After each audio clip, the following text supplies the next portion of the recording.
Bueno, buenas tardes. Aquí estamos en un nuevo encuentro de este ciclo de charlas, de conversaciones que hemos denominado de filosofía militante.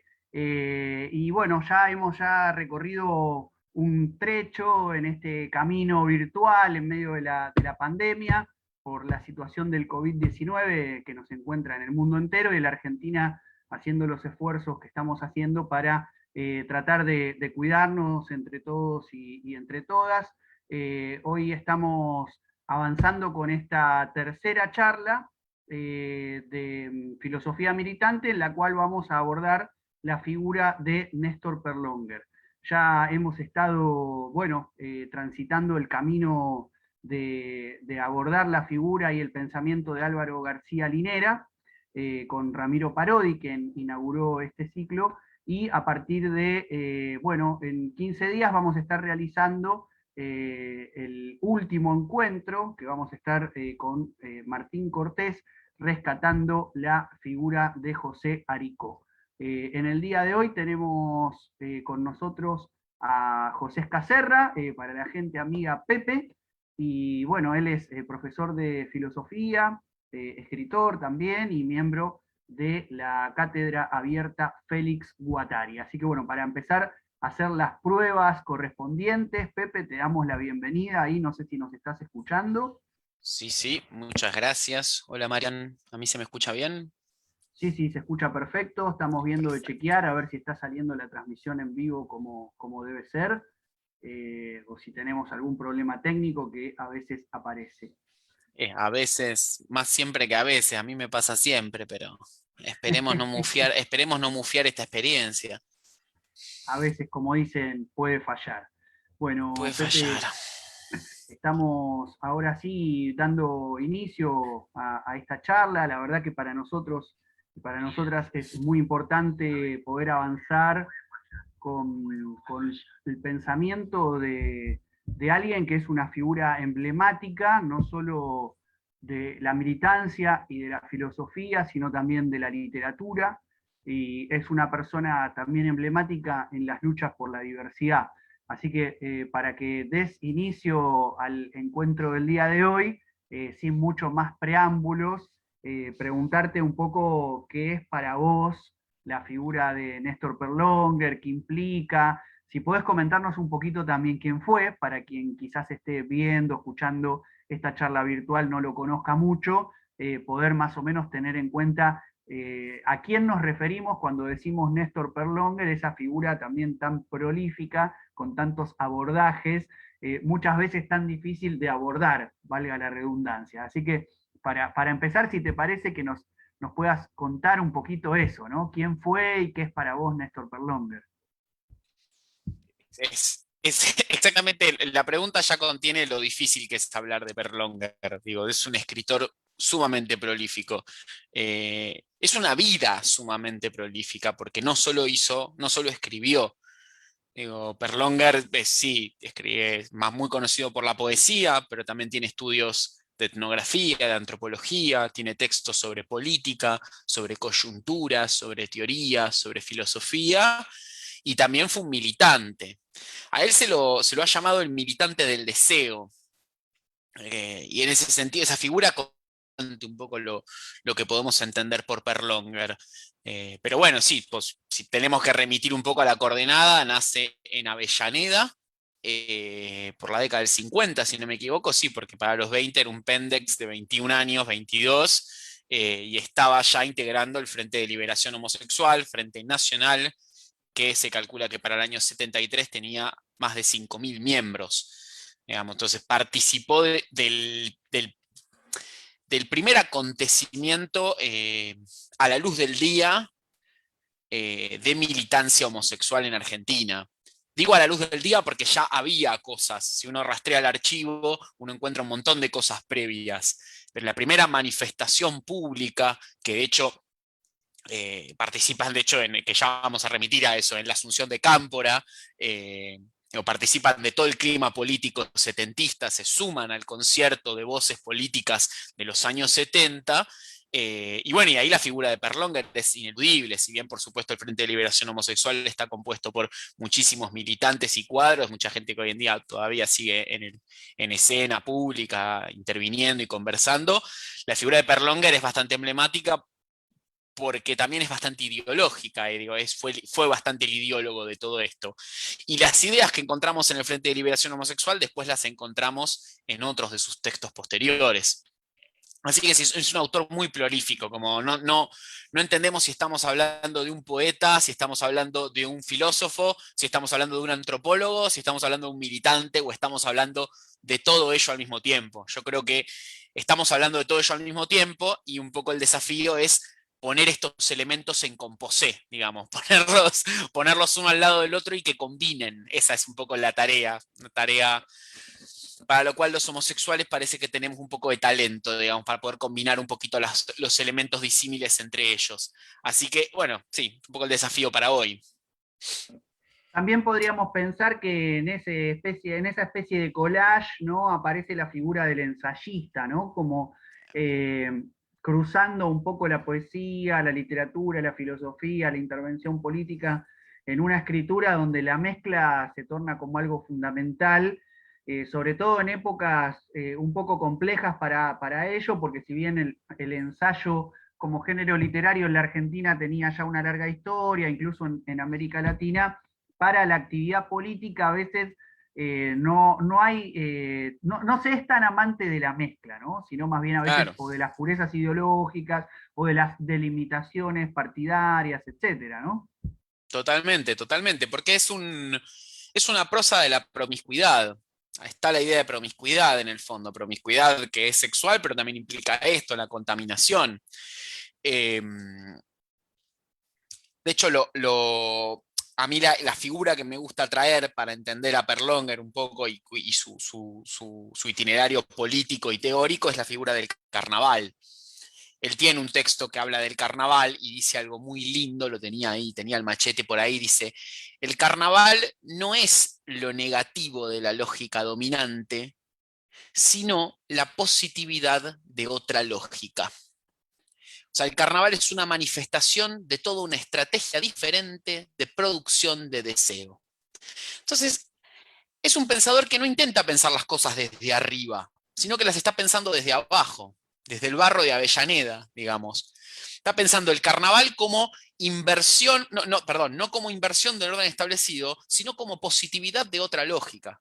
Y ese es un modo de pararse ante la vida, ante la literatura y ante la política. Y en esa positividad lógica él va a buscar la contaminación, va a buscar justamente un pensamiento carnavalesco que no busque lugares de la pureza, del verdadero yo, de lo que verdaderamente somos. Digo esto porque en los activismos homosexuales aparece mucho, ¿no? Los activismos por diversidad sexual aparece muchísimo. La figura de lo que uno verdaderamente es, cuál es la verdadera expresión de nuestro deseo. Todo eso en Perlonger está completamente puesto en cuestión. Por eso también tiene tanto para decirnos a nosotros hoy en día, especialmente en el mes del orgullo.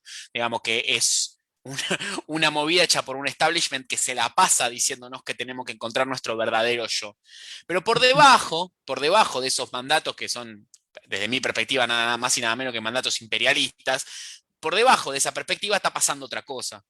Está pasando un carnaval político que implica esto, implica un pensamiento del estar, no del ser. El español es muy rico en ese sentido. Estamos pensando una situación que está, que es contingente, que es modificable, que es cambiable, que podría no ser de esa manera, podría ser de otra. En contraposición a un pensamiento del ser que siempre es eterno, inmutable, no cambia, es igual a sí mismo, es el sujeto último de predicación. Entonces, en esa oposición del estar y el ser, Perlonger construye su carnaval. Todo esto puede parecer súper vago al principio, pero la idea de hoy es ir viendo cómo esto aparece en su recorrido político, en su recorrido teórico, en su recorrido poético. Perlonger lo va a ir desarrollando esto. Así que al principio la idea puede parecer como súper grandilocuente, pero la idea es empezar a encontrarlo en ejemplos concretos. Entonces, este pensamiento, a mí me gusta pensarlo como un pensamiento de la frivolidad, de la superficialidad. Digo, por debajo de la máscara de carnaval no hay nada, no es que hay una verdadera realidad oculta por el carnaval, no, la realidad es lo que es. Y lo que hay que hacer es modificarla, cambiarla o liberar sus potencias, en todo caso. Pensaba en la figura del carnaval siniestro, ¿no? Al que hizo referencia Jorge Luis Borges, justo que estamos hablando de conmemoraciones, ayer se cumplió un aniversario de su muerte, y cuando se refiere a las columnas de obreros peronistas que avanzaban el 17 de octubre, desde justamente lugares como Avellaneda hacia la culta ciudad de Buenos Aires, se refirió como un carnaval siniestro. Qué Claro. figura que también Perlonger, ¿no? Podría haberla dicho él, quizás como no una crítica o un espanto, sino como una afirmación de esto que estás contando, en una dinámica también muy latinoamericana, ¿no? Esta idea del ser, del estar, ¿no? Que aparece en filósofos latinoamericanos también, para dar cuenta también de otras lógicas, de otras dinámicas que aparecen en la propia idiosincrasia latinoamericana y que en este caso aparecen justamente mechadas, mezcladas con la cuestión de la diversidad, ¿no? Absolutamente. De hecho, eh, ahí también vemos, en eso que trae, está buenísimo que traigas lo de Borges, porque vemos un poco de dónde sale esta promiscuidad. Digo, permite esto. Perlonger inicia como un militante trotskista. Digo, es un militante trotskista, pero que va a la asamblea trotskista a decir, che, y de la homosexualidad no vamos a hablar. Homosexualidad que era entendida como un mal burgués por ciertas izquierdas. Entonces, ahí aparece ya la contaminación, ahí aparece ya la promiscuidad, la infección, lo que no combina, pero que sin embargo lo vamos a poner en composé. Y luego el poeta de Avellaneda, digo, sus libros se vendían por todo el mundo, publicaba en todos lados el tipo, pero era de Avellaneda. Digo, tiene ese gesto también, ese gesto que justamente a un Borges le molesta tanto. ¿Qué hace un tipo de Avellaneda en las altas cumbres de la poesía porteña? No puede ser. De hecho, bueno, él luego después, si bien le va muy bien, y por suerte Fogwill le edita el primer libro, la editorial de Fogwill le edita el primer libro, eso también es un trampolín, un ingresar por la puerta grande al mundo de la literatura porteña. Después, sin embargo, es considerado el autor maldito por el cuento de Evita, al cual más adelante espero que podamos referir. Y después también una cosa que me gustaría decir también como para ver es el tema de las herencias. También eso nos permite ver lo múltiple que es Perlonger. Porque ya sabemos, ¿qué sabemos de él? Sabemos que es de Avellaneda, pero se lo termina leyendo en las altas esferas de la intelectualidad. Sabemos que empieza en el trotskismo, pero lleva los debates de diversidad sexual a esos espacios. Y por otro lado, bueno, justamente todo esto lo podemos decir por las herencias intelectuales que él tiene. Él es de formación marxista, la entiende la formación marxista porque de hecho lo enuncia en sus textos. Ahora bien, tiene una herencia francesa que no podemos negar y en ese sentido Perlonger es un receptor temprano de la influencia francesa. Porque digo, es muy difícil. Hoy en día que nos queda más fácil, medio que los que somos más o menos marxistas, más o menos zurdos, también leemos Foucault, Deleuze, Guattari, tenemos esa integración. Pero en Perlonger encontramos un caso temprano de eso, de alguien que te está hablando, sí, de combatir el capital, pero asimismo también está leyendo a Deleuze, a Guattari y a Foucault. Entonces, ahí ya se está dando cierta configuración que es un poco intempestiva, o sea, anterior a su tiempo. Como que llegó temprano Perlonger ahí para el escenario intelectual. Claro, yo en Eh, ese sentido, Pepe, te iba a decir, porque una de las grandes figuras a las que se puede asociar a Perlonger en la Argentina es a Félix Guattari, ¿no? Dicho sea de paso, alias Pepe, integrante, profesor de filosofía e integrante de la cátedra abierta Félix, atento a las cuestiones latinoamericanas. A inicios de los 80 viajó a Brasil, se entrevistó con Lula, en esos encuentros participó Néstor Perlonger, pero estamos hablando ya de una década después de la salida del Antiedipo, 1972, de algún modo efecto, ¿no? El Antiedipo, primer libro conjunto escrito entre Deleuze, Gilles Deleuze y Félix Guattari, y estamos hablando de un escenario bastante cercano al Mayo francés, ¿no? Pero en la Argentina no eran las referencias que se tenían en cuenta en esos inicios de los años 70, donde se tenía más cerca el cordobazo, ¿no? Un año después del Mayo francés, y se tenía presente la experiencia de la lucha de la resistencia peronista y de los pensadores que estaban de algún modo tratando de rescatar la cuestión nacional. Entonces ahí aparece, ¿qué detectás vos de Deleuze, Guattari, Foucault, la escuela francesa, en un Perlonger muy joven que viene del trotskismo como Guattari, pero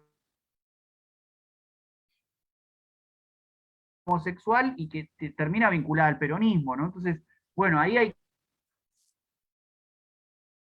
la mezcla de una especie de carnaval siniestro, también puesto a jugar en la teoría y en la política. Sí, sí, es exactamente eso. Por eso quería comenzar con la idea de carnaval. Me parece que nos sirve para ordenar las piezas, que sabemos, no van a combinar entre ellas, pero las vamos a poner una al lado de la otra a ver qué pasa. Y es un poco eso, exactamente. Tenemos una influencia francesa, pero que sin embargo eso no lo hace alejarlo del proceso emancipatorio que está sucediendo durante los años 70. Eso es lo interesante. Digo, por querer dar la discusión por la homosexualidad, él no va a desconocer las problemáticas de clase. Por querer recepcionar la tradición francesa, él no va a abandonar cierto pensamiento marxista. Y por último, quiero decir, por no componer del todo con la revolución cubana, porque ya en su época estaba, por ejemplo, bueno, Reinaldo Arenas ya estaba escribiendo, ya se sabía lo que estaba sucediendo con homosexuales en la Cuba después de la revolución. Sin embargo, ¿qué va a leer de Cuba? No va a traer a Fidel o al Che, va a traer al neobarroco cubano, la poesía cubana y la literatura cubana, fanático de la literatura cubana, de José Lezama Lima y de Severo Sarduy específicamente. Entonces, es como que siempre es un sí pero lo que él hace, ¿no? Como, bueno, te traigo a los franceses, pero te los pongo con los marxistas. Milito en el trotskismo, pero después me paso también, pero después cuando asuma Cámpora, voy a tener ese coqueteo con el peronismo. Me preocupa la problemática homosexual, pero también la problemática de clase, y te leo a los cubanos, pero no a los revolucionarios, a los poetas. Siempre hay algo que él necesita contaminar lo que se suele hacer. Si todo el mundo va para un lado, él va para ese lado, pero le agrega algo más.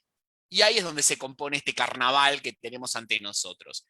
Ahí me gustaría un poco referir al itinerario político de él, como para que ya quede claro. Digo, él como estudiante participa de lo que se llamaba política obrera en ese momento, que después va a ser el Partido Obrero, se filia al trotskismo y intenta insertar la discusión homosexual, lo que él llama la discusión homosexual ahí.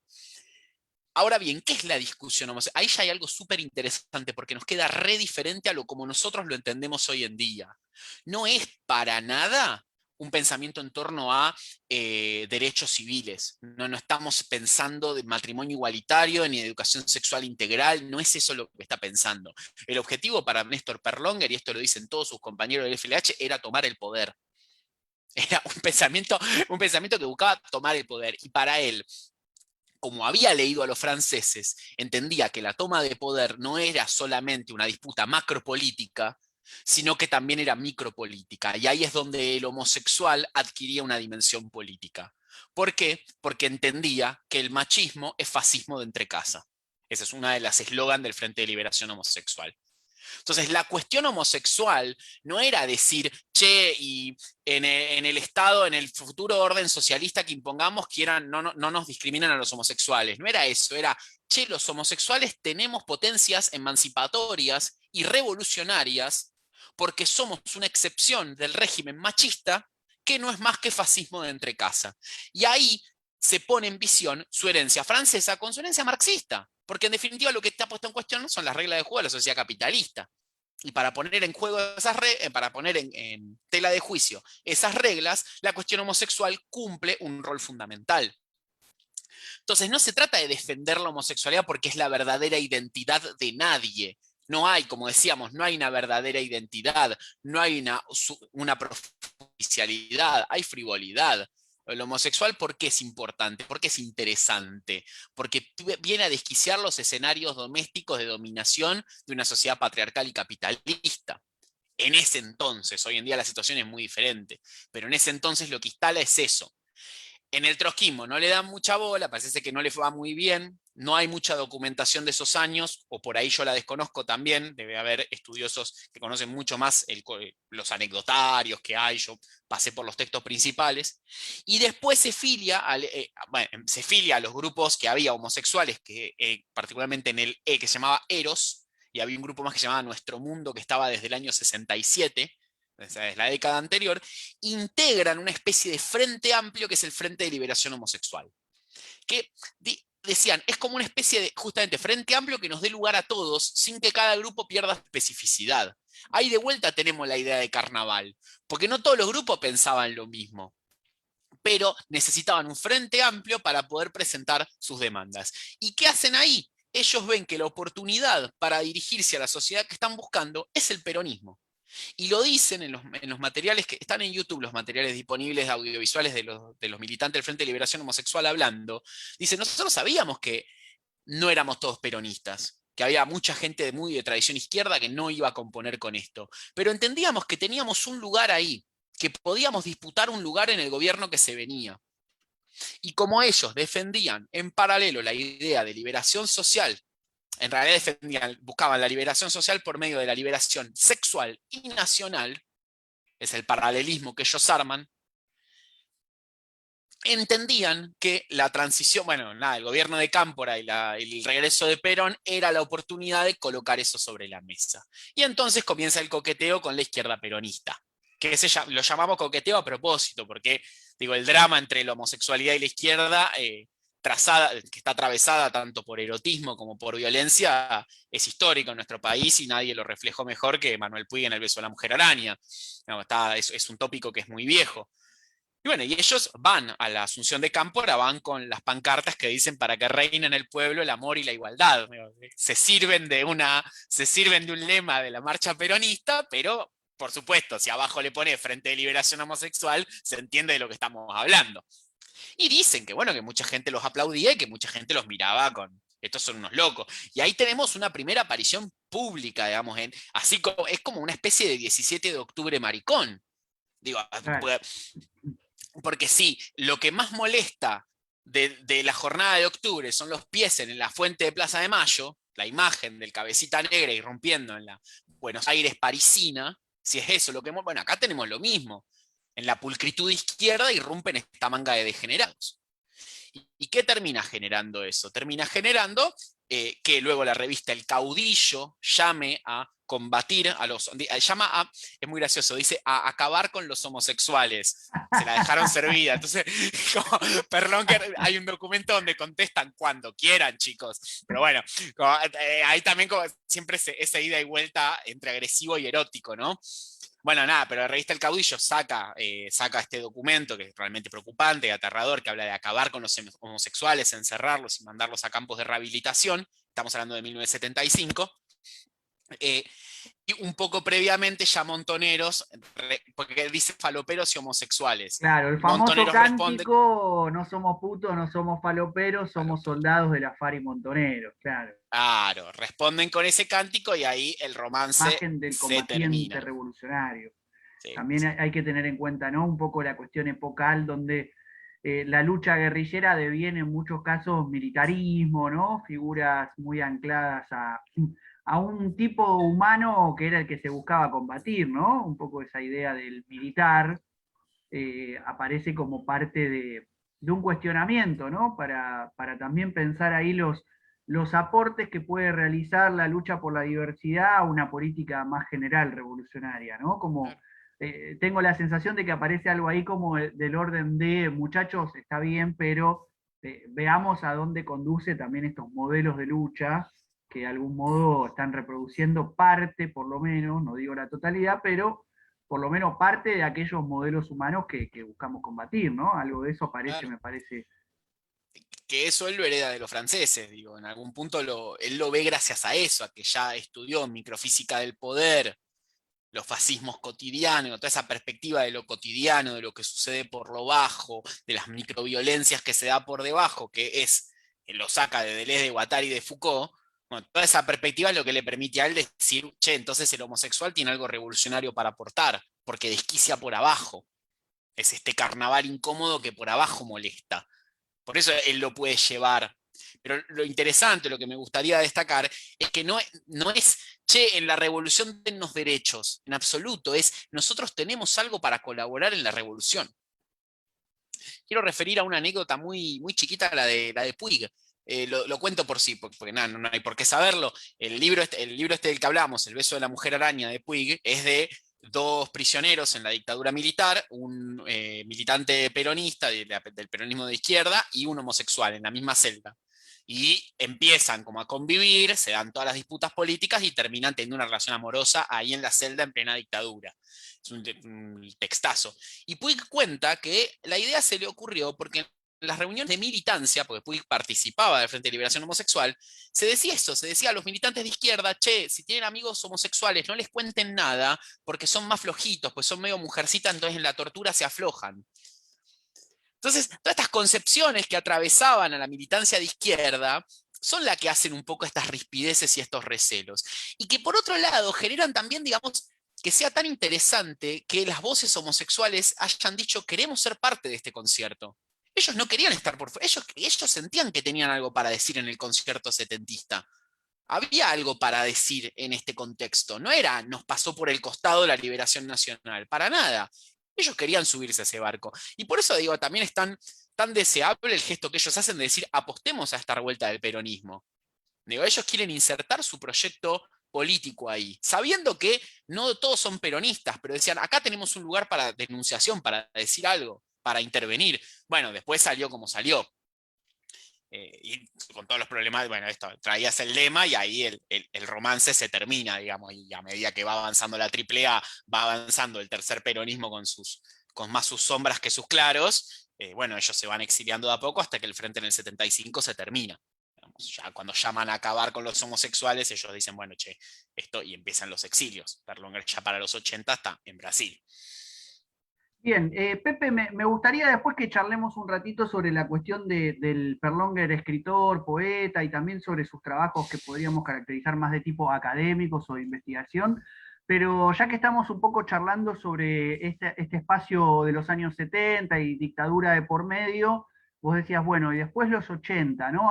Antes de meternos en las otras aristas, quizás me estoy adelantando un poco en la conversación, pero me gustaría pensar, ¿qué pensás que pasa después, ¿no? de la dictadura con la herencia Perlonger? Más allá de la fecha Mm. en la que muera, la cuestión de la herencia setentista de Perlonger, en todo caso, ¿no? O de esa experiencia del Frente de Liberación Homosexual. ¿Qué pasa ahí en esto que Mac Fisher de algún modo dice, ¿no? Con el realismo capitalista lo que sucede es que proliferan y se avanzan en luchas por reconocimientos de las minorías, ¿no? La cuestión del ecologismo, las mujeres, y sin embargo, eso no logra articularse con una lucha más general por el cambio del conjunto de la sociedad, ¿no? ¿Qué pasa Absolutamente. después de la dictadura? No, no, ahí está el punto de quiebre y se ve clarísimo en los cuadros militantes argentinos. Perlonger, el contrapunto de Perlonger es Carlos Jauregui en los 90. Carlos Jauregui es una figura que si bien es súper reivindicable, yo la reivindico, digo, no, nosotros entre homosexuales nos gusta decir que son nuestras tías, los putos viejos que nos han allanado el territorio y nos han hecho que el mundo que nos recibe no haya sido el horror que les tocó a ellos.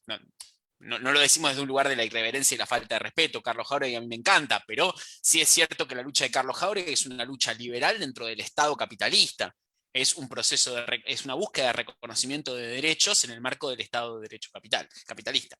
Y que el tema de poner la sociedad patas para arriba se perdió en el camino. ¿Qué pasó en el medio? 30.000 desaparecidos. Es claro el punto de quiebre. Lo que sí es interesante decir es que la CHA, la Comunidad Homosexual Argentina, ya existía en tiempos del Frente de Liberación Homosexual y que Perlonger lo definía como un té de tías. Ah, ese es un té de tías, decía. O sea, ese era el modo en que Claro. él veía la disputa liberal, la disputa homosexual en términos liberales. Pero eso es un té de tías, no es lo que estamos haciendo acá. Acá hay que ir a tomar el poder. Él lo tenía como muy claro en ese sentido. Y sí, hoy en día nos queda lejísimos, hoy en día nos queda súper lejos y por eso es sumamente interesante rescatar la figura de Perlonger. Y puntualmente, en términos políticos, por esto que decíamos, porque se atreve a soñar con un mundo que vaya más allá de las relaciones capitalistas de producción. Por otro lado, por un término teórico, porque él entiende que capitalismo y patriarcado están anudados. Ellos hablan de patriarcado, no es que estoy poniéndole palabras a Perlonger, no, está definido en los textos en las revistas de Somos, la revista de ellos repartieron una revista llamada Somos, del Frente de Liberación Homosexual, que la escribían ellos. Y traían materiales de afuera, que traducían, traían anécdotas o consejos de qué hacer si te detiene la policía. Bueno, todo eso que hacían, ahí en esos textos se habla de patriarcado, de machismo como fascismo de entre casa.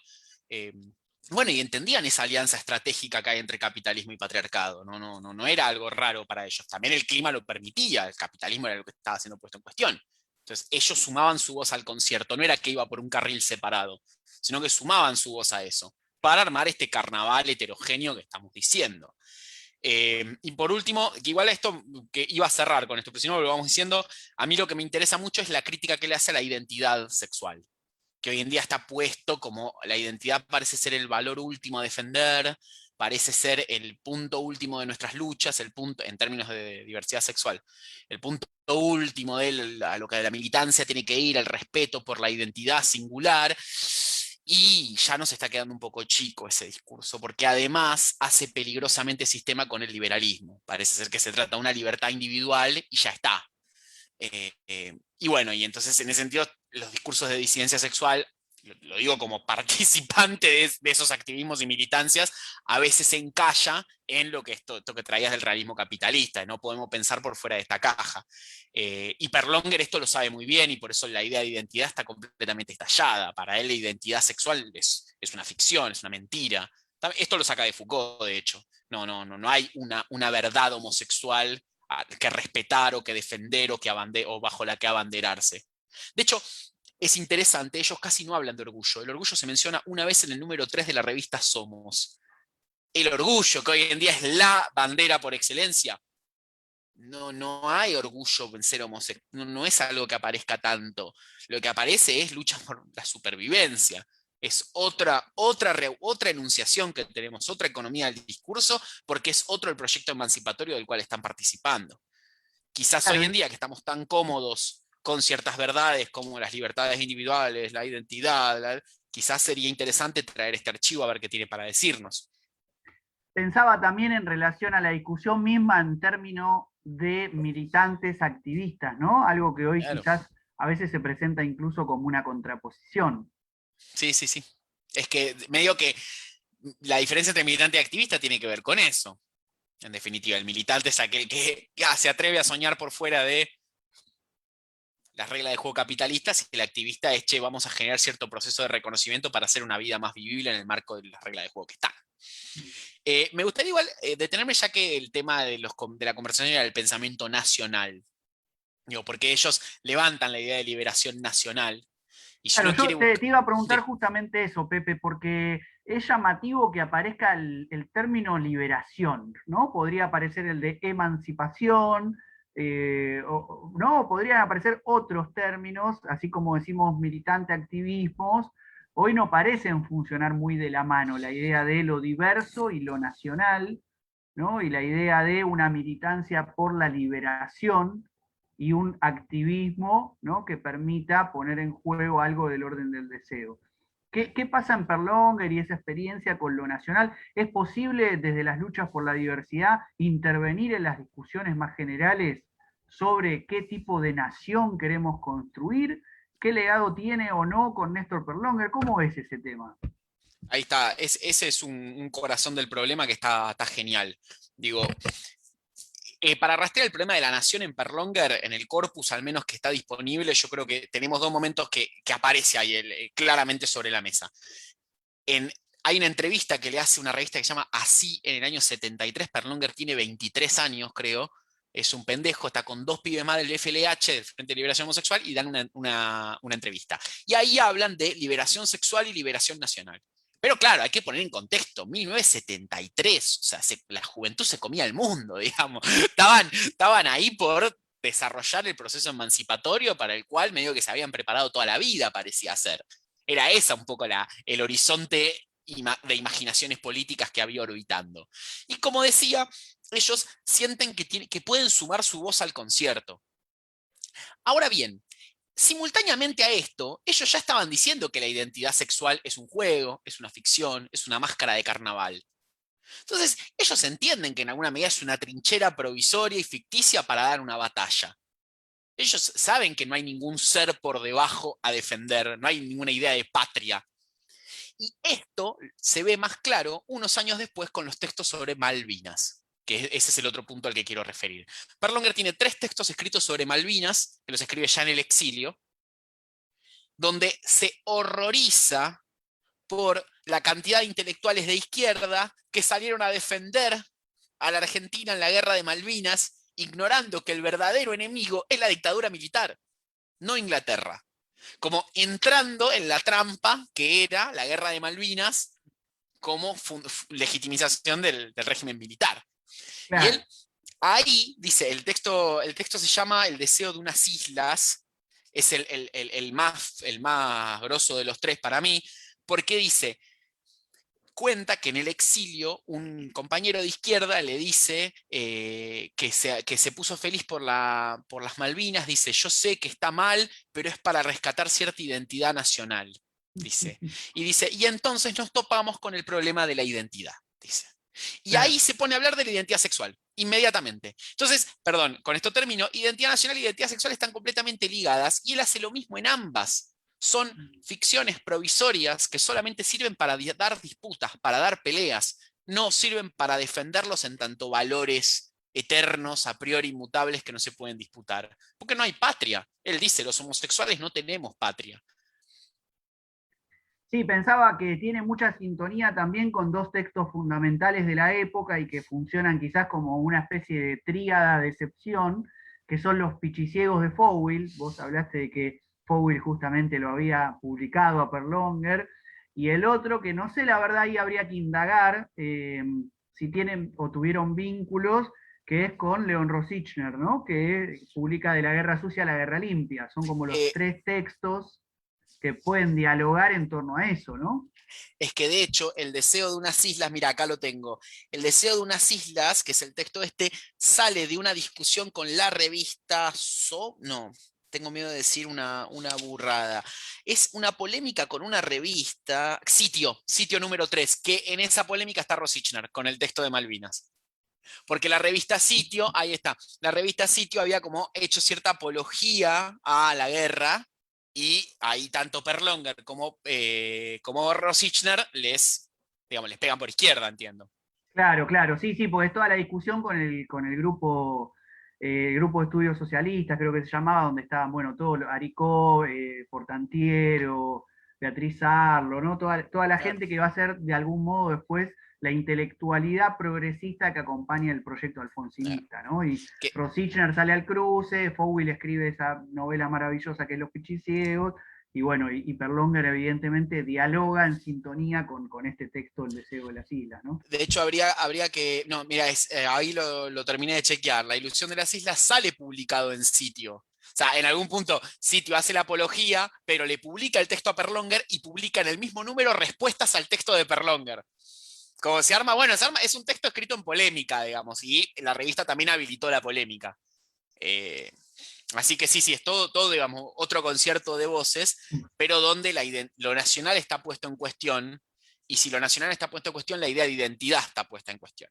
Y a Perlonger lo que le va a quedar cómodo es pensarlo desde esta matriz francesa, pensar el nomadismo, el entre, el devenir, la transformación, que es un pensamiento en algún punto también muy marica, lo digo con el mejor de los sentidos de la palabra, digo, de la transformación de uno mismo, el cuidado de uno mismo, la identidad como construcción, la identidad como elaboración. Todas ese tipo de pensamientos que son muy afines a las teorías de género actuales están ya todas contenidas acá, en esta ontología del estar, en este pensamiento del estar que estábamos diciendo. No de restitución de ningún ser perdido, sino de poner sobre la mesa el estar. Ese pensamiento quizás no lo tenía tanto esta izquierda setentista, pero tampoco lo tiene los movimientos de diversidad sexual de hoy en día. Todo el arco iris norteamericano que vemos hoy en día tampoco tiene este pensamiento del estar. Es un pensamiento del ser identitario que nada, lo único que hace es convertir a la identidad sexual en una nueva fatalidad. Y en ese sentido para mí es descartable, o por eso es de cartón y es descartable para nosotros, no tiene nada para decirnos. Claro. ¿Sabes qué pensaba, Perdón, Pepe? Sí. no, y nomás poner ahí en la línea a Pedro Lemebel en Chile, que de hecho se Mm, conocían. Pedro Lemebel es otra figura de la militancia latinoamericana y Lemebel la llegó a ver más que Perlonger, el fenómeno arcoíris que tenemos hoy en día, y escribió sobre el tema, y dice como, che, lo gay no es arcoíris, lo gay es blanco, dice, nosotros no tenemos nada que ver con esto, dice, cuando va a Nueva York. Dice, nosotros con esto no tenemos nada que ver. Nosotros somos latinas negras, acá no tenemos nada que hacer. Y bueno, digo, en ese sentido Lemebel interlocuta más con esto, Perlonger no tanto, pero bueno, están en diálogo y es otra figura también rescatable en este archivo disidente y latinoamericano. claro. Sí, recién pensaba en función de eso y del librito que veo que tenés entre manos, que es Prosa Plebeya, ¿no? Ese texto tan hermoso, ¿no? Donde se reúnen distintas compilaciones, intervenciones, poesías, breves ensayos que aparecen, ¿no? Ahí también la beta mezclada, obviamente, ¿no? No es un libro que uno podría clasificar, ¿no? Como de literatura o de ensayo de investigación. Aparecen textos más vinculados a la parte que uno podría poner muy entre comillas, pero académica, ¿no? O de estudio, de investigación, ¿no? Como textos como La prostitución masculina, o esos textos donde de algún modo recupera y retraduce a su manera Deleuze Guattari, ¿no? Y con ideas como la de los devenires minoritarios, como salirse de una norma que siempre es mayoritaria e impone una lógica, un patrón, ¿no? Que uno puede pensar un patrón de subjetividad capitalista, pero también un patrón respecto del deber ser militante, del deber ser activista de la diversidad con tales, ¿no? Características específicas. ¿Qué hay ahí del Néstor Perlonger, más allá de lo político y de lo literario, que después me gustaría recuperar antes de terminar esta conversación? ¿Qué hay del Néstor Perlonger más vinculado a la actividad de investigación y de producción, ¿no? Él se exilia, él la etnografía sobre, el estudio de él es sobre prostitución masculina en grandes ciudades. Y él lo empieza en Buenos Aires, en la calle Florida. Dice, parece ser que iba con unos amigos con cámaras y que medio que había que filmar sin que se dieran cuenta, había que hacer toda una especie como para ver cómo funcionaba, ¿no? Y en ese sentido se habla de que es un cartógrafo del deseo, él va trazando la cartografía de lo que es el sexo en la vía pública entre hombres, que bueno, en Buenos Aires es como una especie de hito, digamos, todo lo que se llama el gire, ¿no? La mirada en la calle y el sexo casual en baños públicos. Nosotros tenemos el cuento, la narración de la historia de Carlos Correas es del año 1958 y es un gire en la tetera de Constitución. Las teteras son los baños públicos donde hay encuentros sexuales entre hombres. Digo, entonces, como él era un apasionado por cartografiar ese deseo. Ahora bien, volvemos al carnaval. ¿Por qué le interesa cartografiar eso a él? Porque justamente es una actividad minoritaria que se da en las lateralidades de la realidad, donde el poder no ilumina y donde está pasando otra cosa, que no es contestarle al poder, está sucediendo otra cosa. Hay otra economía del deseo y otra economía de los discursos. Hoy en día yo ya no diría eso. No estoy diciendo que esto sea exportable hoy en día. Para mí hoy en día ya pasa otra cosa con el tema del deseo homosexual en las grandes ciudades. Pero en ese momento para él es manifestación de esto. Y luego él se exilia a Brasil y en la Universidad de Campinas le dan la posibilidad de escribir la tesis de maestría en antropología, que es la prostitución masculina. Y ahí él, bueno, hace lo mismo, pero en San Pablo. Y las identidades que él usa son siempre provisorias. Él habla del miché, la villa, como arquetipos, estereotipos del homosexual, la loca, el chongo, pero lo dice de hecho en el estudio, que son identidades provisorias, contingentes, que tienen más que ver con alianzas y modos de supervivencia que con verdaderos seres que hay que defender, mi verdadero yo, mi verdadero ser, la expresión de lo que verdaderamente yo soy. Todas esas ideas para Perlonger, pero no van, están descartadas de antemano. Él lo que está viendo es cómo se organizan, cómo trazan alianzas. Él utiliza la expresión neotribal. A él le interesa lo neotribal de estas comunidades que están en la adyacencia de la adyacencia, están en la marginalidad total, y le interesa ver la supervivencia ahí. Bien, pensaba Pepe recién también para volver un poco al principio y avanzar, ¿no? En este movimiento de oleajes de la conversación también. Hablábamos del carnaval siniestro, del carnaval, ¿no? En el inicio de la charla, y pensaba también en las formas jocosas, podríamos decir, de abordar también la cuestión militante por parte de un Perlonger poeta, ¿no? Cómo funciona ahí la literatura, recuerdo el poema Siglas, ¿no? Donde él ya en esos años se caga de risa de la cantidad de nombres que hay en el movimiento popular y cómo todos tienen siglas y se arma como una especie de sopa de letras, ¿no? Y podríamos pensar que ahí también la literatura no solo funciona como fenómeno estético, sino también como fenómeno del pensamiento, ¿no? Como ahí muchas veces en la tradición latinoamericana y argentina, viste, es difícil separar literatura de filosofía y de Sí. política. Absolutamente. Bueno, también eso es lo que nos permite hacer el composé con estos elementos que estamos haciendo: política, vida, biografía, militancia, antropología y ahora poesía. Sí, y él se burla muchísimo del poder. Mira, la línea que lo resume todo es la de ¿por qué seremos tan hermosas? Que dice: antes de que nos fusilen, vamos a guiñarle el ojo al fogonero. Ahí está todo, o sea, nos van a fusilar, pero yo te voy a querer chupar el pito igual, digamos, como va por ahí el tema. Me parece que es la unión entre deseo y pavor que es inherente a la pluma homosexual. Está desde García Lorca esto, digamos, es un gesto muy, muy propio de la homosexualidad, particularmente masculina. Digo, porque uno nunca entiende si está yendo a tener sexo o está yendo a que lo maten. Y esa adyacencia, ese cruce entre deseo y placer, entre deseo y terror, perdón, es lo que está clavado ahí en la pluma de Perlonger. Y es lo que le permite también ese nivel de jocosidad. Y por supuesto también reírse siempre de la solemnidad, tanto de izquierda como de derecha. Eh, y en definitiva me parece que lo que funciona ahí es un pensamiento de la frivolidad. Porque no hay, insisto, de vuelta, como es un carnaval esto, y acá nadie tiene una máscara, sino que somos lo que estamos representando, como no hay una profundidad, no hay un verdadero yo, no hay un ser, sino que hay solo mero estar, eso es lo que le permite jugar como juega con el barroco, y por eso le interesa el barroco. Acá quiero referir un poco al tema de la poesía. Yo no soy ningún comentarista de literatura, voy a decir lo que yo entendí, pero el barroco es esto, es saturación de elementos. Cuando en arte se dice que algo es barroco es porque está como sobrecargado, como estas frases como súper grandilocuente, con un montón de palabras súper cargadas. Bueno, a eso se habla de que es algo barroco. Entonces, archipiélagos languidecentes de lentejuelas, bueno, ahí barroco.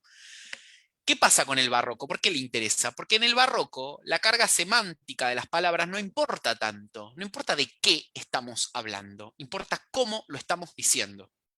No importa a qué estamos refiriendo. Pero, o sea, las palabras hablan de cosas. No importa a qué cosas estamos refiriendo.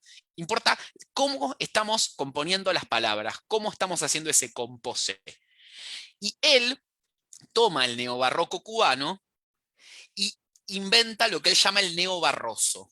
¿Y por qué le cambia la palabra? Porque es neobarroso. Porque dice que el barroco cubano se ensucia con el barro del Río de la Plata, porque lo trae a Buenos Aires. Y entonces, ¿qué encontramos en la poesía de Perlonger? Archipiélagos languidecentes de lentejuela, encontramos eso, pero en el medio caca, feto, aborto, meo, transpiración, como en el medio aparece el cuerpo, aparece la mugre, aparece la suciedad. Entonces, él, con toda esa composición súper ornamentada, que vos decís, esto es una cosa, pero una mampostería divina, te mete un elemento disruptivo, sucio, mugroso, corporal, que no se dice en la alta poesía.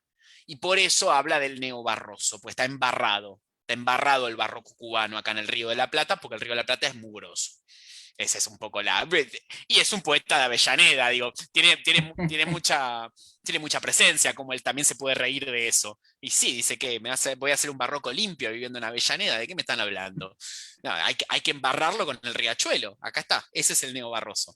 Y esa es un poco la apuesta estética que él hace con la poesía. Claro, ahí me parece interesante para pensar también la cuestión de la literatura y la cuestión de la política en torno a los movimientos nacionales, pero también en su correlación con lo latinoamericano, ¿no? Vos mencionabas Lemebel en Chile, Perlonger exiliado en Brasil. En Brasil tenemos escritores como Silvano Santiago, con novelas emblemáticas como Stella Manhattan, ¿no?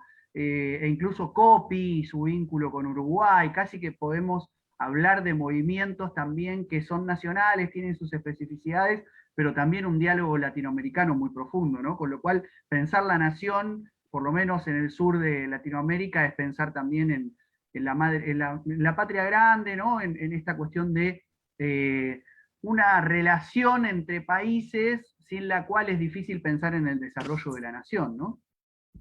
Sí, él eso te lo abordaría desde el devenir minoritario, que entiendo que vos también lo estás diciendo desde ese lado. Lo que importa es la alianza de los pueblos latinoamericanos, no de los estados.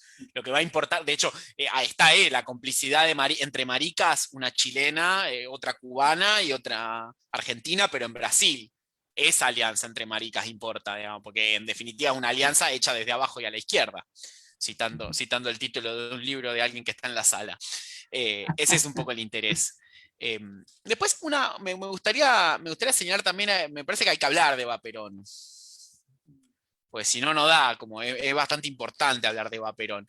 Es el cuento maldito de la literatura argentina, se lo refiere así. Digamos. Berlóngar inventa una nueva Eva Perón, es una Eva Y Perón además es una reventada, Eva que es punk. es Así que no punk. podemos obviar este encuentro, No, no, hablar no. de la Eva de Perlonger. No, hablar de es necesario, pero quiero justamente insertarlo en el carnaval del cual venimos hablando. ¿Por qué Perlonger puede hacer esto hace lo que hace con Eva? ¿Por qué? Porque ¿qué hizo la literatura argentina con Eva Perón? La hipótesis Borges. Eva Perón es un simulacro. Eva Perón es una imitación. Eva Perón es un como si. Eva Perón dice que ayuda a los pobres, pero en realidad es la interpretación gorila del peronismo. El peronismo es demagogia. Dicen que ayudan a los pobres, pero en realidad los tienen engañados, porque los pobres no saben lo que quieren. Ese es el subtexto del gorilismo con respecto al peronismo. Eso es lo que el gorilismo entiende que es el peronismo. Y Borges lo deja por sentado en el simulacro. Eva es una muñeca, Eva es una sustitución. El gesto lo volvemos a ver en Saer, lo volvemos a ver en Copy lastimosamente, no porque sea una transexual Eva Perón, sino porque al final engaña y finge su muerte para escaparse. Entonces siempre hay una lógica de la sustitución y del engaño. ¿Por qué? Porque hay un verdadero yo que se esconde en nombre de lo que te muestro. En Perlonger, como no hay verdadero yo, Eva es lo que es. ¿Y qué es Eva? Un cadáver que está drogado, va a buscar porro y se acuesta con los lumpenes de la suburbia bonaerense. Entonces, Eva Perón está en una orgía, la encuentra en una orgía, después va, busca faso para que nadie se coma ninguna pálida, después se agarra con la policía, le dice, animal, ¿qué hace? ¿Cómo te la agarras con Evita? Y bueno, nada, es una Evita punk, lumpen, de los bajos fondos, gozosa, que escapa completamente de la Virgen María, del cuerpo embalsamado, eh, que quiso proponer el peronismo oficial, digamos. Y también es muy interesante lo que él hace con el cuerpo. El cuerpo de Evita es fundamental. Ahí como que en algún punto él entendió que la tragedia nacional estaba ya en la desaparición del cuerpo de Evita. Esto, tiene un texto buenísimo que es el cadáver de Evita explicándole a la embalsamadora cómo la tiene que dejar. Dice, hágame bien los rulos, me deja así, me pone esmalte Revlon en las uñas, quiero el traje el príncipe de Gales. Entonces, digo, él se está todo el tiempo burlando de esta solemnidad de izquierda y esta solemnidad peronista. Y por otro lado, puede hacer lo que hace con Eva porque no hay una verdadera Eva detrás de la Eva que él propone. La interpretación gorila dice, no, la verdadera Eva es que es una aristocrática, es una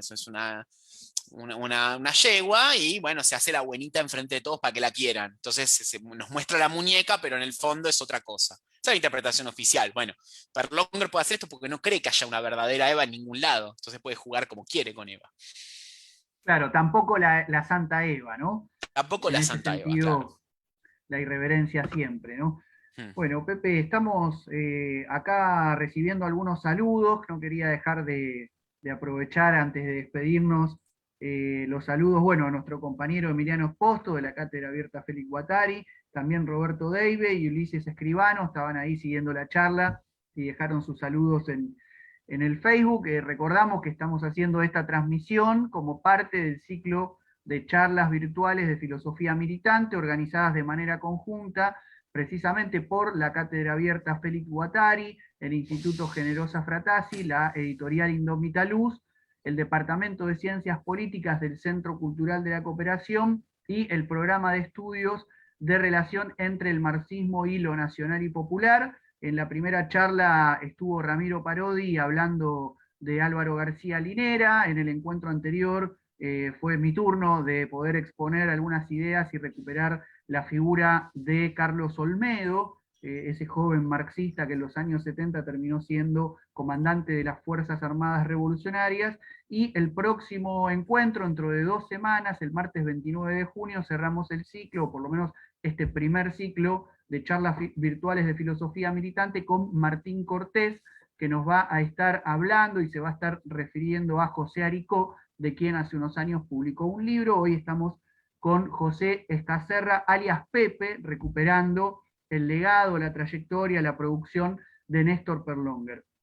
No sé si tenés algo más, Pepe, que quieras recuperar o que no hayas comentado aún, como para ir cerrando un poco esta charla del día de hoy.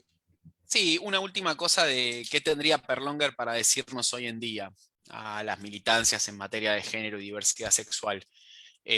Por lo pronto lo que decíamos de imaginar una militancia que se anime a pensar más allá de las reglas capitalistas, de las relaciones de producción capitalistas y de las reglas de mercado.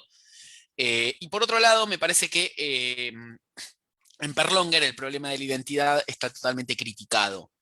Y eso es algo que a las discursividades oficiales hoy en día les queda lejos, porque la identidad es el valor último a defender por las minorías sexuales, que en nuestra Argentina de postdictadura tiene su peso específico. ¿Por qué la identidad es tan importante? Porque pasaron madres y abuelas de Plaza de Mayo en el medio. Entonces, esto no es un abandono total de la identidad, digo, pues yo entiendo por qué hablamos de políticas de la identidad, por qué el matrimonio igualitario es una política de la identidad. Bueno, se filia dentro de las políticas de derechos humanos de la democracia de postdictadura. Y en ese sentido, tiene su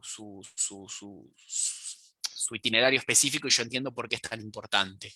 Pero en Perlonger permanentemente lo que encontramos es un descentramiento de la identidad y una búsqueda de lo neotribal, lo europal, lo que compone lazo social, lo que permite hacer unificación y lo que permite a partir de esa unificación ir a dar una disputa. Me acordaba, mira, no dije esto que lo quería decir, hay un testimonio de un militante del FLH que cuando ante la de no somos putos, no somos faloperos, somos de la FARC y montoneros, y si yo era puto y era falopero, me la pasaba drogándome, pero ¿qué? ¿Por eso no puedo luchar por la justicia social? Dice es buenísimo el video, lo dice el tipo en cámara, dice, por eso no puedo luchar por la justicia social, que solo puedo luchar por los tacos altos. Solo, no es que no, también son importantes los tacos Claro, altos, claro, eso pero es dice, interesante claro, para es, pensar, porque hubo también combatientes revolucionarios, ¿no? Que esa es la cuestión de la herencia que a veces falta reponer, ¿no? Que también entre los combatientes revolucionarios hubo activistas, militantes homosexuales, ¿no? E incluso absolutamente, el claro. mito, bueno, en mi caso que me ha gustado mucho trabajar toda la cuestión de la historia oral y los relatos militantes, etcétera, la propia memoria popular desmiente este mito de el hombre militante heterosexual que aguanta la tortura, ¿no? Y la mariquita que canta, porque por los relatos que se han conocido, han sido muchos militantes homosexuales que han callado y salvado la vida de otros de sus compañeros porque no delataron, y muchos militantes heterosexuales que tenían toda la pinta del machote argentino, bueno, sufrieron esa situación que tampoco es para juzgar, ¿no? De la situación terrible que es enfrentar la tortura y no aguantar el dolor y bueno, hablar, no por traición en sí per se, sino porque no se soporta la propia situación de la tortura, ¿no? Entonces, me parece que en ese sentido también es interesante para desarmar mitos, ¿no? En torno a Sí, sí, lugares sí, sí, fijos de lo que ha sucedido en las décadas del 60 y del 70. totalmente. Pero bueno, perdón, como para cerrar, un poco me parece que lo interesante es que Perlonger nos descentra del problema de la identidad para pensar lo grupal, que es una línea que yo vengo intentando instalar bastante, que es la de desplazar el problema principal en materia de géneros y sexualidades, que parece que siempre es la identidad. Lo que vengo intentando proponer es desplazarlo al problema del parentesco, de cómo trazamos lazos sociales, cómo construimos comunidad. Y en Perlonger está clarísimo, lo neotribal, de hecho la figura es la de Perlonger, dice que son las tías. Dice, las Claro. maricas a partir de que tenemos 40 somos las tías de las más jóvenes que vienen y les tenemos que explicar cómo es, cómo tenés que hacer para que no te maten, qué le tenés que decir al policía si te detiene. Somos las tías que tenemos que cuidar a los más chicos. Entonces, todas estas cosas me parece que nos permiten pensar otro agenciamiento y otro modo de estar en común, que no es la producción individualista liberal, que es la que predomina hoy en ciertos activismos de la disidencia sexual. Entonces, por eso es interesante rescatar la figura de Perlongar, justamente para desandar el sentido común liberal, en definitiva. Tal cual, figura que además tiene sus reminiscencias literarias, ¿no? Y sus vínculos incluso con la primera revolución proletaria en el mundo, que fue la Revolución Rusa, en el marco de la cual intervenían grupos que preexistieron a la Revolución de Octubre, como la de los formalistas rusos, ¿no? Que solían decir a menudo que la transmisión en literatura no se producía de padres a hijos, sino de tíos a sobrinos. Ahí va, Así que mira, bueno, no la Pepe, conocía. para no olvidarme aquí también de los comentarios que han dejado en el Facebook, ahí Claudio Brown dice gracias por lo que han enseñado en cuanto a lo que conocían del Frente Homosexual de los 70. Cintia Saucedo, genio Pepe, manda un saludo, un placer escucharte. Y nuestro amigo común, Sergio Ragonese, muy buena charla, grosos, manda saludos aquí para toda la banda. Bueno, para no dejar pasar la gente que ha seguido y acompañado esta charla virtual, les recordamos que queda grabada y que queda en el muro del Instituto Generosa Fratasi, así que si no la engancharon desde el inicio o la quieren compartir, en minutos cuando nos desconectemos de esta charla va a quedar ahí en el muro. Así que bueno, para ir cerrando, Pepe, si ya no te queda nada más en el tintero, por mi parte me despido y doy pie a una sorpresa que tenías ahí para cerrar formalmente el encuentro del día de hoy, ¿no? La vamos a hacer, dale. No, no, pensé que la pasábamos. Che, no, quería leer algo de la parte literaria de Perlonger, ¿no? Me parece, como para cerrar, si estamos hablando de un poeta, es como una lástima. Y de paso, si no lo conocen, también como escuchan un poco de qué va. Es un poema, es un poema un poco largo, pero lo vamos a acotar, lo vamos a cortar, no lo voy a leer entero, que se llama Cadáveres. Es uno de los uno de los poemas más conocidos de él, así que por ahí ya algunos lo conocen. Y él lo escribe en el camino en micro a San Pablo, en el exilio. Él lo escribe mientras está siendo exiliado. Se está yendo para zafar de la persecución, pues sabe que lo matan, y tuki, y se pone a escribir. Y es Tremendo. hasta, y es hasta premonitorio, digo, porque el poema se llama Cadáveres, y con la figura del desaparecido que va a implicar después, el poema gana otro sentido. Y nuevamente está adelantado a su época. Así que bueno, les quería compartir ese poema, voy a intentar leerlo lo mejor que se pueda. Van a ver un poco esto que decíamos de el neobarroso, digamos, esta cosa de meter palabras raras, pero todas juntas que suenan bien y no sabemos de qué está hablando, pero suena bien y que encima está medio sucio. Es un poco es el gesto. Así que bueno, paso a leer. Bien, perfecto, Pepe, tremendo poema, así que con esto nos despedimos. Con José esto nos Ascacerra despedimos. lee a Néstor Perlonger. Cadáveres. Bajo las matas, en los pajonales, sobre los puentes, en los canales, hay cadáveres. En la trilla de un tren que nunca se detiene, en la estela de un barco que naufraga, en una olita que se desvanece, en los muelles, los apeaderos, los trampolines, los malecones, hay cadáveres. En las redes de los pescadores, en el tropiezo de los cangrejales, en la del pelo que se toma con un prendedorcito descolgado, hay cadáveres. En lo preciso de esta ausencia, en lo que raya esa palabra, en su divina presencia, comandante, en su raya hay cadáveres. En las mangas acaloradas de la mujer del pasaporte que se arroja por la ventana del barquito con un bebito a cuestas. En el barquillero que se obliga a ser garrapiñada. En el garrapiñero que se empana, en la pana, en la paja. Ahí hay cadáveres. Precisamente ahí, y en esa richa de la que se deshilacha, y en ese soslayo de la que no me conviene que se diga, y en el desdén de la que no se diga que no piensa acaso, en la que no se dice que se sepa, hay cadáveres. Ay, en el quejido de esa corista que vendía estrellas federales. Uy, en el pateo de esa arpista que cogía pequeños perros invertidos. ¡Wow! En el pir de esa carrera, cuando rumbea la cascada con una botella de whisky ruso llena de vidrio en los breteles, en esos tan delgaditos ahí hay cadáveres.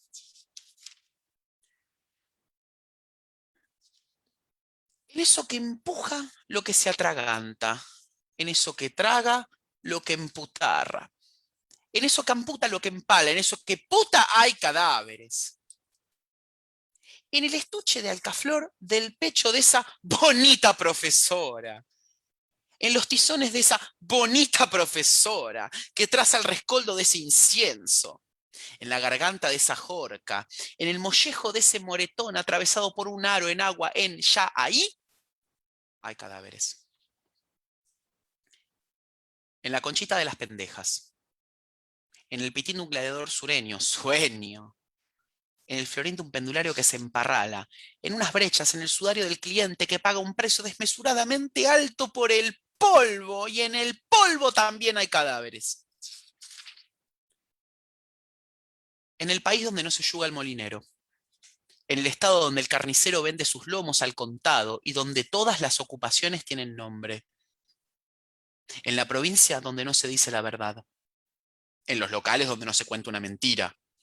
Esto no sale de acá. En los meaderos de borrachos donde aparece una pústula roja en la bragueta del que orina. Esto no va a parar acá. Contra los azulejos en el vano de la 14, de la 15, Corriente y Esmeralda, hay cadáveres. Y se convierte inmediatamente en la cautiva. Los caciques le hacen un enema, le abren el qué para sacarle al chico. El marido se queda con la nena, pero ella consigue conservar un escapulario con una foto borroneada de un camarín donde hay cadáveres. El feto, criándose en un arroyuelo ratonil. La abuela, afeitándose en un bol de lavandina. La suegra, jalándose unas pepitas de sarmiento. La tía, volviéndose loca por unos peines encurvados. Hay cadáveres. La familia, hurgándolo en los repliegues de las sábanas, la amiga cosiendo sin parar el desgarrón de una calada, el gil chupándose una yuta por unos papelitos desleídos, un chongo cuando intentaba introducirla por el caño de escape de una combi. Hay cadáveres. La que hace años que no ve una pija, la que se la imagina como aterciopelada en una cuna, o cuña, beba que se escapó con su marido, ya impotente, a una quinta donde los vigilaba con un nazo o con un martillito en las rodillas, le tomaba los pezones con una tenacita. Beba era tan bonita como la profesora. Hay cadáveres. No le digas que lo viste conmigo, porque capaz que se dan cuenta. No le vayas a contar que lo vimos, porque a ver si se lo toma a pecho. No te conviene que lo sepa porque te amputan una teta. Cuando lo veas, hace de cuenta que no te diste cuenta de nada y listo, hay cadáveres. Estamos hartas de esta reiteración y llenas de esta reiteración estamos. En el decaer de esta escritura, en el borroneo de estas inscripciones, en el difuminar de estas leyendas, en las conversaciones de lesbianas que se muestran la marca de la liga, en este puño elástico hay cadáveres. Yo no te lo quería comentar, Fernando, pero esa vez que me mandaste a la oficina a hacer los trámites, cuando yo cruzaba la calle, una viejita se cayó por una biela y los carruajes que pasaban con esos crepes tan anticuados. Ya preciso, te dije, de otro pantalón blanco. ¿Vos creés que se iban a detener, Fernando? Imagina, hay cadáveres. No le digas nada a doña Marta, ella le cuenta al nieto que es colimba. Y si se entera Miss Amalia, que tiene un novio federal, y la que payas y callase, la que bordona arpona, ni a la vitrolera que es botona, ni al lustrabotas cachafaz, ni a la casa de género volante, ni hay cadáveres. Féretros alegóricos, sótanos metafóricos, pocillos metonímicos, explícito. Hay cadáveres. Todo esto no viene así nomás. No me digas que los vas a contar. ¿No te parece? ¿Cuándo te recibiste? ¿Militaba? ¿Hay cadáveres? saliste sola, con el fresquito de la noche, cuando te sorprendieron los relámpagos. No te llevaste un saquito y ahora hay cadáveres. ¿Se entiende? ¿Estaba claro? ¿No era un poco de más para la época? Las uñas azuladas. Cadáveres.